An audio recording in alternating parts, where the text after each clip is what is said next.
સમગ્ર ગુજરાતની અંદર જે રીતે સરકાર દ્વારા દાદાનું બુલડોઝર ચાલવામાં આવ્યું છે ત્યારે અમદાવાદના ઓઢવ વિસ્તારમાં માલધારીના મકાનો તોડવામાં આવ્યા છે। અહીંયાના સ્થાનિક લોકો આપણી સાથે ઉપસ્થિત છે। જે રીતે મકાનો તોડવામાં આવ્યા છે, કેટલા મકાનો તોડાયા છે અને શું થયું હતું, નોટિસ આપવામાં આવી હતી કે ડાયરેક્ટ જ જે મૌખિક નોટિસ આપીને ગયા છે લોકો અને ડાયરેક્ટ બુલડોઝર ફેરવવામાં આવ્યું, શું કહેશો? સાહેબ 9 તારીખે આ લોકોએ ડિમોલેશન કર્યું અને 8 તારીખે સાંજે મૌખિક બાઇક ઉપર આવીને કહી ગયા છે કે સાચું ખોટું આપણને ખબર નથી, એમ કે 2 જણ આવ્યા હતા અને કહીને ગયા કે સવારે ડિમોલેશન આવશે, તમે ખાલી કરી નાખજો સામાન। એટલે એક રાતમાં તમે શું કરી શકીએ સાહેબ? પણ પછી સવારે આવીને તો તોડી નાખ્યું, બધું ચાલુ જ કરી દીધું। JCB પોલીસ પ્રોટેક્શન બધું લઈને આવ્યા। હવે અમારી રાડ ફરિયાદ કોઈ સાંભળે નહીં કે ઉપર વાત કરો, અમે ત્યાં સુધી અમારું કામ ચાલુ રાખીએ છીએ। અમે ઘણી કોશિશ કરી અમારા સ્થાનિક નેતાઓને કોન્ટેક્ટ કરવાની ને સ્થાનિક ધારાસભ્યને કોન્ટેક્ટ કરવાનો, પણ કોઈનો કોન્ટેક્ટ થયો નહીં, કોઈ આવ્યો નહીં। અમે તો સરેન્ડર કરીને ઊભા રહ્યા, પછી શું થઈ શકે અમારાથી? આના લઈને આગળ રજૂઆત કરવામાં આવી હતી સ્થાનિક ધારાસભ્યોને કે અહીંયાના સ્થાનિક કોર્પોરેટરોને? 70 વર્ષથી તમે રહો છો, ટેક્સ બિલ, લાઇટ બિલ બધું જ ભરો છો, છતાં પણ એ મકાનો તોડવામાં આવ્યા છે। સાહેબ અમે 70 વર્ષથી રહીએ છીએ, tax bill, light bill plus ભાડું ભરીએ છીએ। આ ભાડેથી ફાળવેલી અમને જમીન હતી અને કાયદેસરને ફાળવેલું છે બધું। અમારા વિશે આ ગેરસમજ લોકોમાં બધા ફેલાવે છે, ખોટી વસ્તુ છે કે આ બધું ગેરકાયદેસર હતું। હવે અમારી કોલોની છે, અમને સરકારે ગવર્મેન્ટ જ્યારે ગુજરાત નહોતી બની ત્યારની ફાળવેલી છે, એટલે આ બધા એમને લાભ લેવા માગે છે ને ખોટું એમને બીજું કિન્નાકોરીથી આ બધું કરી રહ્યા છે। અને બીજું કે અમે બધું માગણી કરેલી છે, કોર્ટે બી આદેશ આપેલો છે કે ભાઈ વસાહતો 4 વસાહતો છે, અમારી અમરેવાડી, જસોદાની 2 અને અમારી ઓઢવની 4 વસાહતો, અને કોર્પોરેશને મળીને એનો નિર્ણય લેવો। એટલે અમારી માગણી હતી કે ભાઈ જસોદાનગરમાં તમે દરેક મકાન દીઠ 8,000 રૂપિયા તમે ભરાઈને દસ્તાવેજ કરવાની જે માંગ અમારી પૂરી કરતા હતા।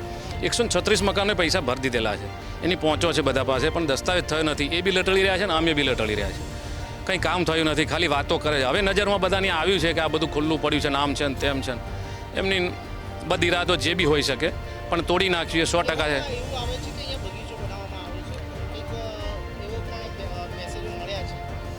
પણ ગૌચરો ખાલી કરાવ્યા, ગૌચરો બધા વેચાઈ ગયા, બધા આખલા ચરી ગયા, ત્યાં બધું બિલ્ડિંગો બની ગઈ, એ વાંધો નથી। અમે અહીં ગાયો પાળતા હતા અને ગાયો માટે ખુલ્લી જગ્યા હતી તો અમને ગાયો ના રાખવા દીધી, કોઈ લાયસન્સ આપતા નથી। હવે અમે ગંદકી ફેલાવીએ છીએ, તો અમે થોડુંક રોજીરોટીનું સાધન કરીએ કદાચ, તો એમને શું વાંધો હોઈ શકે? જો ઉદ્યોગપતિઓને લાખો ચોરસ મીટર ટોકનના ભાવે જમીન આપતા હોય તો અમે તો માગણી કરેલી છે, અમારો હક છે સાહેબ, કાયદેસરની જમીનમાં અમે છીએ। તો અમારી માગણી કોઈ સંતોષવામાં નથી આવી, કોઈ સાંભળવામાં નથી આવી, અને જો હુકમીથી તાનાશાહીથી અમારું ડિમોલેશન કરી નાખવામાં આવ્યું છે। આ જ માલધારી સમાજ વર્ષો પહેલાં, 30 વર્ષ પહેલાં ભારતીય જનતા પાર્ટીને ખભે બેસાડી હતી, સરકાર બનાવી હતી। એ પટેલ સમાજ હોય, માલધારી સમાજ, દૂધે નવડાયા હતા, પાઘડીઓ પહેરાઈ છે, ઘણા એવા નેતાઓ છે, કોઈ જોવા નથી આવ્યું? કોઈ નહીં સાહેબ। અમારા નેતા જે બીજા પક્ષમાં જે આવ્યા છે, અમારા આગેવાનો, પણ ભાજપમાંથી તો લગભગ કોઈ નથી આવ્યું, કેમ કે બધા ડરે છે, ઉપરથી પ્રેશર છે, અને એમનો એ વાંક નથી, કદાચ સરકાર છે એમની એટલે એ ધારે કરી શકે। અમે તો દૂધે નવડાવેલા છે, શંકરને નવડાવતા, પણ અમે તો અમને શંકર માન્યા હતા। અમે તો બહુ ભોળી પ્રજા છીએ, જેના પર વિશ્વાસ કરીએ ને ત્યાં આંધળો વિશ્વાસ કરીએ, પણ હવે પછતાવો થાય છે, પણ હવે અંધભક્ત છીએ, આ જુદી હતા, પણ હવે અમારી આંખો ઉઘડે છે।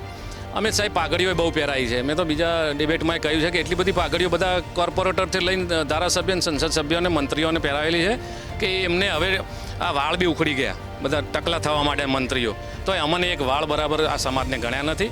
પણ છતાંય હવે અમારો ભગવાન, બીજું કોણ સાંભળે? અમે આગળ જવાની વાત કરીએ તો એ લોકો અમને દબાઈ દે છે, અમારો અવાજ દબાઈ દે છે, તમારું કંઈ નહીં ચાલે।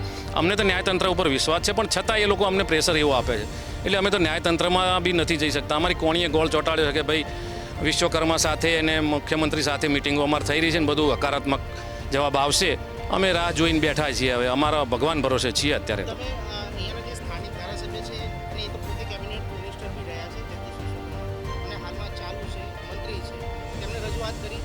સાહેબ રજૂઆત મૌખિક તો બહુ થઈ છે, લેખિતમાં બી થઈ છે, અને આ પ્રશ્ન શહેરી વિકાસ મંત્રાલયમાં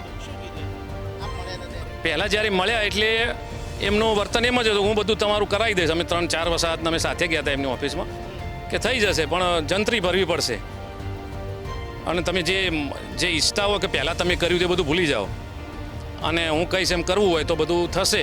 પણ અમે બધાએ કંઈ ના આવે કે ભાઈ તમે પણ કંઈક પોઝિટિવ વિચારો, તો અમે બધા એગ્રી, પણ છતાં એમાં એટલું કયા પછી મૌખિક રજૂઆત ને લેખિત રજૂઆત પછી પણ એમણે અમારા સામે ના જોઈને તાત્કાલિક લાવી અને ડિમોલેશન મૂકી દીધું। અમારી ફાઇલ શહેરી વિકાસ મંત્રાલયમાં પડી છે, તો એમણે અમને જાણ તો કરવી જોઈએ ને કે ભાઈ તમે નિર્ણય નથી લીધો તો હું તોડી નાખું છું.